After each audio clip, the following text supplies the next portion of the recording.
बातमी आहे जळगावमधून। जळगावमध्ये 2 दिवसांच्या विश्रांतीनंतर मुसळधार पावसाला सुरुवात झालेली आहे। जळगावसह भुसावळमध्ये वादळी वाऱ्यासह पावसाने हजेरी लावली।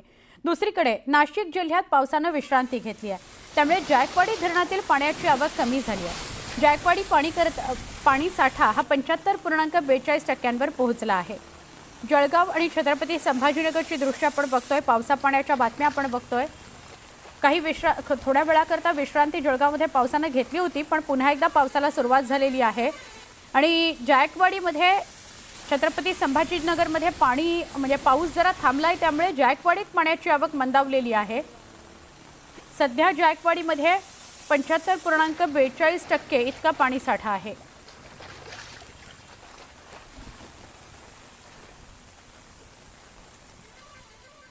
तर धाराशिवमध्ये 2014 साली मुख्यमंत्री देवेंद्र फडणवीस यांनी उद्घाटन केलेला भूम आरसोली हा रस्ता चक्क हरवलाय। धक्कादायक आणि गमतीशीर प्रकारे भूम तालुक्यात घडलाय।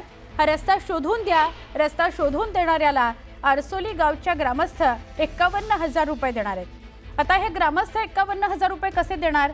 तर ही बक्षिसाची रक्कम जी त्यांनी जाहीर केली आहे ती लोकवर्गणीतून ते गोळा करणार आहेत।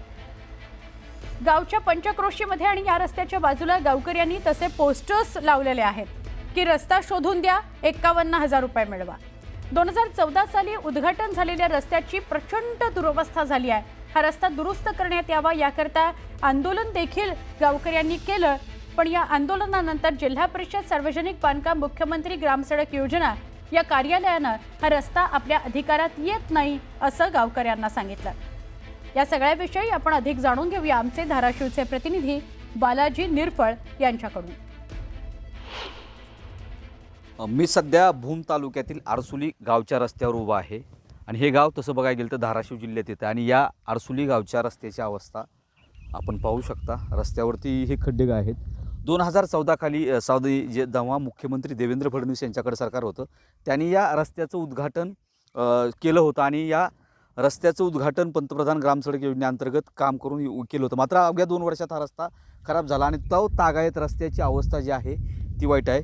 आता या रस्त्याची जर बघितली तर एक रंजक कहाणी झालेली की गावकऱ्यांनी या रस्त्यासाठी 51,000 रुपयाचं बक्षीस जाहीर केलं आहे। विषय असा आहे की हे रस्ता कुठल्या डिपार्टमेंटकडे आहे हे डिपार्टमेंटला शोधून सापडत नाही। गावकरी आंदोलन करतायत, रस्ता दुरुस्त करा, आणि आता गावकऱ्यांनी चक्क 51,000 रुपये जाहीर केलेत। आम्ही 1 मे 2025 रोजी आता आत्मदहन आंदोलन केलं आमची रस्त्याची हे करण्यासाठी, अवस्था त्यांच्यापुढं मांडली प्रशासनापुढं। त्यावेळेस आम्हाला असं समजलं की हा रस्ता कोणत्याच विभागाकडे नाही। मग जर आम्हाला असा प्रश्न पडला आहे की मुख्यमंत्री महोदय जर ह्या रस्त्याचं लोकार्पण करूनसुद्धा जर प्रशासनाला ह्या रस्त्याचं कुठलाही कोणत्याच प्रशासनाला या रस्त्याचा तर ताळमेळ लागत नसेल, तर मग आमची अशी खंत आहे की आम्हाला अशी चिंता वाटते की आमच्या रस्त्याचा नेमका दुसऱ्या राज्यामध्ये तर गेला नाही की, किंवा जर दुसऱ्या राज्यात गेला नसेल तर मग जर हा रस्ता महाराष्ट्रातच असेल तर कोणत्या प्रशासनाकडे आहे? ज्या प्रशासनाकडे आहे त्या प्रशासनाने आम्हाला हा रस्ता शोधून द्यावा। आम्ही त्यांना 51,000 रुपयाचं वर्गणी करून आम्ही बक्षीस जाहीर करतो च्या माध्यमातून 51,000 रुपये। कारण असं आहे की बाबा सदरील रस्त्याची दुरावस्था अत्यंत दयनीय झालेली आहे। तर मुख्यमंत्री साहेबांना एवढीच विनंती की सर, तुमच्या हस्ते या रस्त्याचं लोकार्पण झालं होतं 2017 साली, तर तेव्हापासून 2 ते 3 वर्षात परत ह्या रस्त्याची जैसे तेच अवस्था झाल्यामुळे परत या गावकऱ्यांना सामोरं जावं लागतं अशा तांत्रिक अडचणीला किंवा सगळ्या आरोग्याच्या बाबतीत असेल काय अडचणी त्याच्यामुळं आम्ही सदरील विनंती करतो की आम्ही आमचा रस्ता शोधून द्यावा। आम्ही तुम्हाला प्रशासनाला 51,000 रुपयाचं बक्षीस जाहीर आता गावकऱ्यांनी 51,000 रुपयाचं बक्षीस जाहीर केले। त्या बक्षिसापोटी किमान अधिकारी हा रस्ता शोधतील एवढीच अपेक्षा आपण करूया। सागर जाधवसह बालाजी निरफळ, न्यूज 18 लोकमत, भूम, धाराशिव। आता आपण थेट पावसाळी अधिवेशन सुरू आहे, विधिमंडळातल्या पायऱ्यांचं दृश्य बघतोय। विधिमंडळातल्या पायऱ्यांवर आंदोलन सुरू आहे। आनंदोत्सव सुरू आहे। खरं तर या पायऱ्यांवर रोज आपण पावसाळी अधिवेशनाच्या सुरुवातीला आंदोलनच बघितलेलं आहे, पण आज मात्र आनंदोत्सव साजरा होतोय। हा आनंदोत्सव सत्ताधारी साजरा करत आहेत। ही थेट दृश्य आपण सत्ताधाऱ्यांची बघतोय। आपल्याला प्रवीण दरेकर, प्रसाद लाड, चंद्रकांत पाटील, मंगलप्रभात लोढा सगळेच दिसत आहेत आणि जोरदार घोषणाबाजी करतायत। विधिमंडळाच्या पायऱ्यांवरची ही दृश्य आहेत। हा आनंदोत्सव का साजरा केला जातोय त्याचे बॅनर त्यांनी हातात घेतलेला आहे। 12 किल्ल्यांना शिवाजी महाराजांच्या 12 किल्ल्यांना युनेस्कोच्या यादीत स्थान मिळाल्याबद्दल हा आनंदोत्सव साजरा केला जातो आहे। जोरदार घोषणाबाजी केली जाते आहे। शिवाजी महाराजांचा जयघोष केला जातो आहे। आमच्या प्रतिनिधी प्रणाली कापसे यांच्याशी बोलूया। प्रणाली, आधी तर ही गर्दी बघितल्यावर असं वाटलं की आंदोलनच होत आहे, पण हा तर आनंदोत्सव आहे सत्ताधाऱ्यांचा, काय अधिक सांगाल? अगदी खरं तर या पायऱ्या ज्या आहेत त्या रोज वेगवेगळ्या प्रकारच्या आंदोलन हिंदूमून निघत असतात आणि या पायऱ्यांवर सगळे आमदार आपण उभे असलेले पाहत असतो, परंतु आज मात्र या ठिकाणी आनंदोत्सव साजरा केला जातोय। तरी सगळे जे आमदार आहेत ते या ठिकाणी शिवाजी महाराजांचे पोस्टर हात घेऊन आनंदोत्सव साजरा करतात। घोषित केलेला आहे।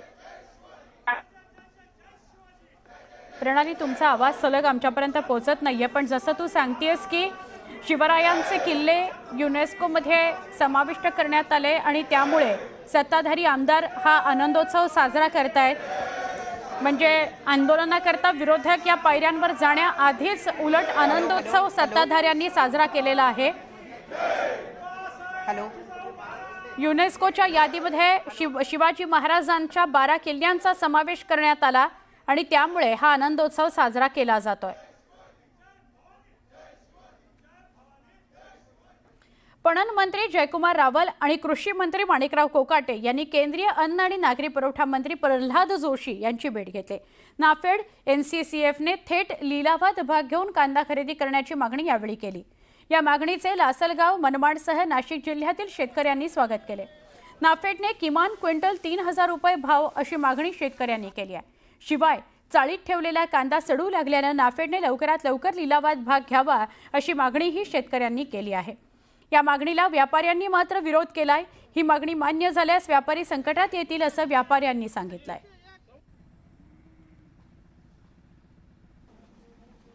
सरकार हे एनसीएफ आणि नाफेड यांना फंड देत आहे, सबसिडी देत आहे। व्यापाऱ्यांना काय, उद्या उठून व्यापारी हा देशासाठीच लागेल आणि व्यापार हा संपुष्टात येऊन आणि ही पूर्ण यंत्रणा खिळखिळी होईल, तरी त्यांनी जरूर घ्यावा, तो शेतकऱ्याच्या बांधावर जाऊन घ्यावा। त्यांनी शेतकऱ्यांना चांगल्या प्रकारचा दर द्यावा, परंतु बाजार समितीत जर एनसीएफ आणि नाफेड येत असेल तर व्यापारी यास 100% विरोध करतील। शेतकऱ्यांकडून कांदा खरेदी करण्यात यावा अशी मागणी राज्य सरकारने केंद्र सरकारकडे केली आहे। या निर्णयाचं आम्ही स्वागत करतो आहोत, परंतु कांदा खरेदी ही लवकरात लवकर सुरू व्हावी ही आम्ही अपेक्षा व्यक्त करतो, कारण खूप उशीर झाला आहे। सरकारने थेट बाजार समितीमधनं कांदा खरेदी करावा याचं आम्ही स्वागतच करतो, परंतु पहिला भाव जो आहे तो 3000 रुपये क्विंटल या दरापेक्षा जास्त दराने माल खरेदी व्हावा। तसेच खरेदी केलेला माल हा पुन्हा बाजारात आणू नये, त्याची विल्हेवाट सरकारने निर्यात करून करावी किंवा तो माल समुद्रात टाकावा। चीनच्या बेदाण्याची तस्करी करून उत्तर भारतात त्याची विक्री सुरू आहे आणि महाराष्ट्रातल्या बेदाणा उत्पादक शेतकऱ्यांचं मोठ्या प्रमाणात आर्थिक नुकसान होत आहे असा आरोप स्वाभिमानी शेतकरी संघटनेकडून करण्यात आलाय। महाराष्ट्रात विशेषतः देशात यंदा बेदाण्याचं उत्पादन घटल्यानं बेदाण्याला 400 ते 500 रुपये प्रति किलो इतका दर मिळतोय, पण सध्या चीनमधून नेपाळ मार्गे तस्करी करत आयात शुल्क चुकवत उत्तर प्रदेश, बिहारसह उत्तर भारतात 250 ते 300 रुपये प्रति किलो दरानं हा बेदाणा विकला जातोय। त्यामुळे महाराष्ट्र आणि विशेषतः सांगली जिल्ह्यातील बेदाण्याच्या दरात 50 ते 60 रुपयांची घसरण झाली आहे असा आरोप स्वाभिमानी शेतकरी संघटनेचे सांगली जिल्हा अध्यक्ष महेश खराडे यांनी केला। त्यामुळे तातडीनं या वाहतूक आणि विक्रीवर बंदी आणावी अशी मागणी करत आंदोलन करण्याचा इशारा स्वाभिमानी शेतकरी संघटनेचे सांगली जिल्हाध्यक्ष महेश खराडे यांनी दिला आहे। शत्रुराष्ट्र असलेल्या चायनामधून नेपाळ मार्गे भारतामध्ये मोठ्या प्रमाणात बेदाणा येऊ लागलेला आहे।